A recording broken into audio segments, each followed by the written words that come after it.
Bien, vous savez, nous sommes très inquiets, avec raison, du contrat que la Ville de Montréal a accordé à TELUS en 2008 et on a bien hâte de lire le rapport du vérificateur général sur ce sujet en particulier.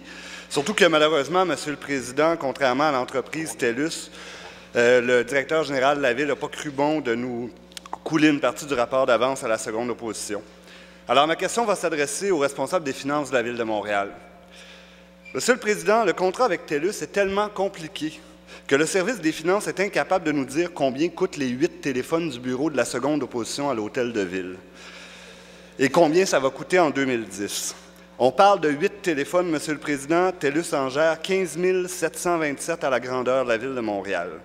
Et je vous rappelle, Monsieur le Président, que nous sommes en fin mai et que le cabinet n'a toujours pas reçu une seule facture de la part de TELUS. C'est le 5e mois de l'année, le mois de mai. Le mieux qu'on peut avoir comme information en ce moment, c'est une estimation. Pour nos 8 téléphones, la Ville estime que ça coûtera 9 000 pour 2010, ce qui fait une somme de 1 125 par téléphone. Vous me direz que ce n'est qu'une estimation, mais c'est une estimation que l'on pourrait croire juste, puisqu'à titre de comparaison, le budget estimé en 2009 des téléphones terrestres pour le cabinet du maire et du soutien aux élus était de 70 000 et l'estimation était sensiblement exacte. Donc, l'estimation rejoint la réalité.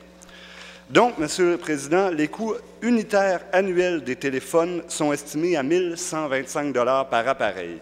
Si on fait le calcul, 15 727 appareils sous la responsabilité de TELUS, fois 1 125 ça nous donne 17,7 millions de dollars.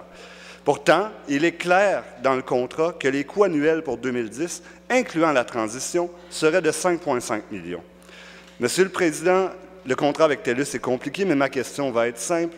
Combien la Ville paiera-t-elle à TELUS? Est-ce que c'est 5,5 millions ou on s'approche plus de 17,7 millions avec, comme d'habitude, des surpassements de coûts atteignant les dizaines de millions? Le Président, que l'octroi du contrat de TELUS a été fait par une soumission publique ou par laquelle il était la plus bas soumissionnaire conforme. Donc, dans un sens, ce contrat, c'était un contrat qui reflétait des montants significatifs pour que la Ville avait sauvé en octroyant cette contrat. Au nombre des années, le Canada avait le contrat, maintenant c'est TELUS et la transition va être faite. Je pense que nous, on croit que malgré les coûts de transition qui pourraient être affectés, les montants restent encore assez intéressants pour la Ville et la Ville est bénéficiaire.